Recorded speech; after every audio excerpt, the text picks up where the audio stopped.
भक्तों, ओम नमः शिवाय, श्री शिवाय नमस्तुभ्यम, जय श्री महाकाल। जी हाँ भक्तों, क्या आपके भी घर में कोई ऐसा व्यक्ति है जिसका विवाह नहीं हो रहा? आप उसके विवाह के लिए बहुत ज़्यादा चिंतित हैं कि आखिर इस व्यक्ति का जो विवाह है वो हो क्यों नहीं रहा। आपने बहुत ज़्यादा प्रयास कर लिया उसके विवाह को लेके कि उसका जो विवाह है वो हो जाए, लेकिन कोई ना कोई कारण आ जाता है, कोई ना कोई समस्या आ जाती है जिसके कारण उसका जो विवाह है वो होता होता रह जाता है और उसका जो विवाह है वो नहीं हो पाता। तो ऐसे में कौन सा उपाय करें ताकि उसका जो विवाह है वो हो जाए और अच्छे से संपन्न हो जाए। आज की इस वीडियो के माध्यम से हम आपको बताने वाले हैं कि आपको क्या करना है, कैसे करना है। देखिए, अगर आपके घर में कोई भी बच्चा है, अगर आपका लड़का है या आपकी लड़की है जिसका विवाह में अड़चने आ रही हैं, आप लोग को समझ में नहीं आ रहा कि आखिरकार इसका जो विवाह है वो हो क्यों नहीं रहा, तो आज का ये उपाय ध्यान से सुनिएगा, अच्छे से करिएगा।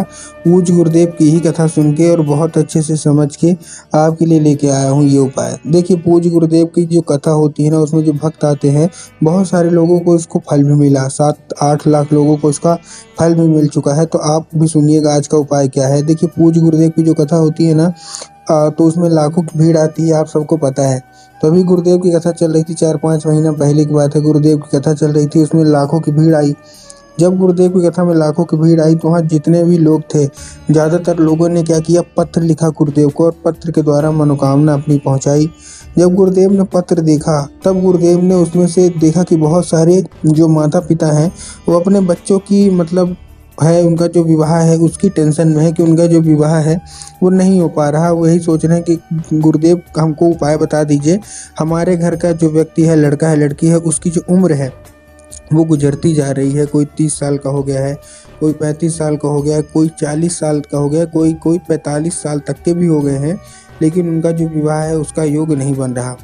तब गुरुदेव ने 2 से 3 उपाय बताए और कहा, केवल और केवल ये उपाय कर लेना, तुम्हारे घर का जो भी बच्चा है, चाहे वो तुम्हारा लड़का है या लड़की, कोई भी उम्र हो गई है, बस ये उपाय कर लेना, महादेव की कृपा उसके ऊपर हो जाएगी और उसका विवाह निश्चित होगा ही होगा। जब गुरुदेव ने ये उपाय बताया तब लोगों ने जा जाके इस उपाय को अपने घर में करना शुरू कर दिया। अब जैसे ही लोगों ने जा जाके इस उपाय को अपने घर में शुरू किया, मात्र 1 से 1.5 महीने के बाद वही लोग गुरुदेव की कथा में वापस आए।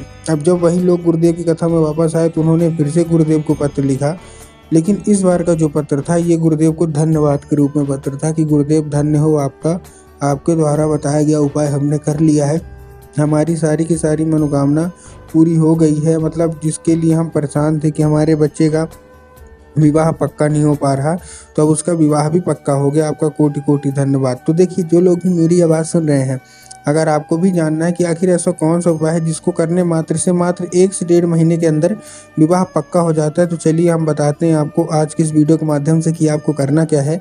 लेकिन उससे पहले चैनल पर अगर पहली बार आए हैं और आवाज़ मेरी पहली बार सुन रहे हैं तो वीडियो को कर दें लाइक और चैनल को भी कर लें सब्सक्राइब, ताकि पूजनीय पंडित प्रदीप जी मिश्रा के रोज नए नए उपाय जो कि मैं उनकी कथा से सुनता हूँ, श्रवण करता हूँ, सबसे पहले मैं आपको प्राप्त करा सकूँ। ठीक, तो देखिए, जो हमारा पहला उपाय है वो काहे का उपाय है, उसमें मैं आपको टोटल 3 उपाय बताऊंगा। जो पहला उपाय है उसमें आपको 1 लोटा लेना है जो कि खाली लोटा होगा।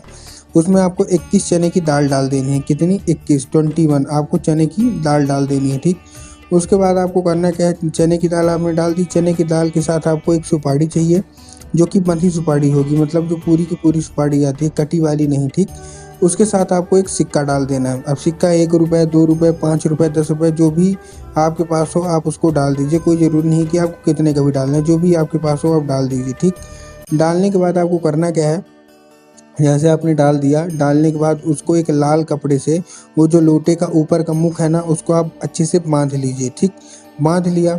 अब रविवार की रात को आपके घर में जो भी मंदिर है जहाँ आप लोग पूजा पाठ करते हो, उस मंदिर में जो भी भगवान भोलेनाथ का अंश हो, चाहे वो मूर्ति हो, शिवलिंग हो या फोटो हो, कुछ भी हो, उनके सामने आपको ये रखना है और इसको मतलब ये मांग के रखना है, जो भी आपकी मनोकामना होगी ना वो आपको मांग के रखना है। जब अगले दिन होगा, जब सोमवार की सुबह आएगी, तो अपने लड़का या लड़की जिनका भी विवाह नहीं हो रहा, उन्हीं के हाथों आपको क्या करना है, उन्हीं के हाथों आपको किसी भी पंडित को या किसी भी ब्राह्मण को आपको चुपचाप अर्पित करवा देना है। पूज्य गुरुदेव कहते हैं कि ये दान सबसे बड़ा दान माना जाता है। जो कोई भी व्यक्ति ये दान करता है ना, उसकी मनोकामना बस रूप से पूरी होती ही होती है, जैसा वो सोचता है वैसी ही उसको मतलब जैसा वो जीवन साथी चाहता है वैसा उसको मिलता है। ठीक, ये था कौन सा हमारा, ये था हमारा पहला उपाय। अब जो दूसरा उपाय है, दूसरा उपाय काहे का है, देखिए जो दूसरा हमारा उपाय है, इस उपाय में आपको काली मिर्च लेना है और एक धतूरा लेना है। अब देखिए काली मिर्च और काली तिल में बहुत सारे लोग कंफ्यूज हो जाते हैं कि काली मिर्च लेना है कि काली तिल। तब गुरुदेव ने बताया कि आपको काली मिर्च लेना है। ठीक, ले लिया। अब लेने के बाद आपको एक धतूरा चाहिए। धतूरा कहीं से भी खंडित नहीं होना चाहिए, कहीं से भी कटा फटा नहीं होना चाहिए, कहीं से भी बेकार नहीं होना चाहिए। बहुत सारे लोग जब धतूरा लेते हैं तो खंडित ले लेते हैं, और पूज्य गुरुदेव ने साफ साफ बताया है कि महादेव को खंडित चीज़ें बिल्कुल भी नहीं पसंद।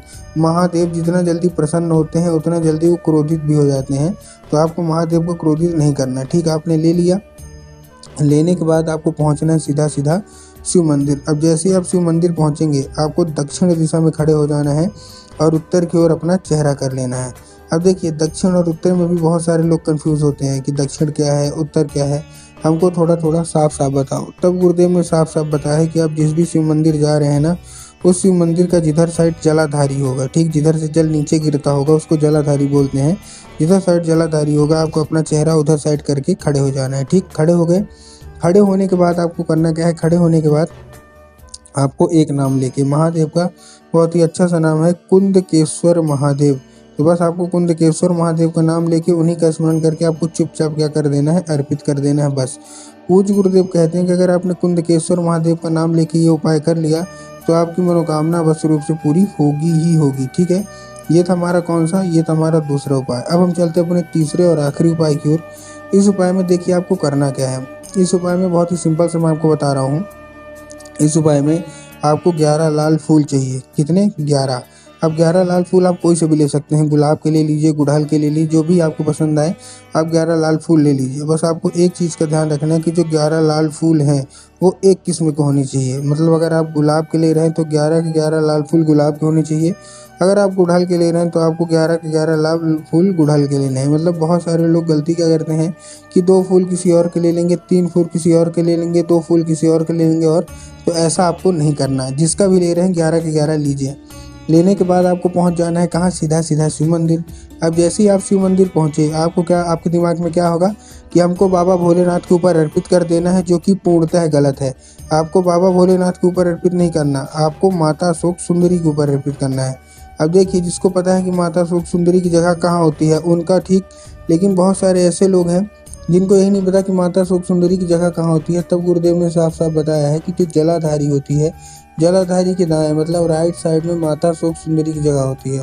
तो बस आपको माता शोक सुंदरी की जगह पे आपको चुपचाप क्या कर देना है, अर्पित कर देना है। पूज्य गुरुदेव कहते हैं कि अगर माता शोक सुंदरी आपसे प्रसन्न हो गई तो आपकी जो कोई भी इच्छा है, जो कोई मनोकामना जो कि अब वर्षों पुरानी है विवाह के लिए, वो अवश्य रूप से मात्र 1 से 1.5 महीने के अंदर पूरी होगी ही होगी।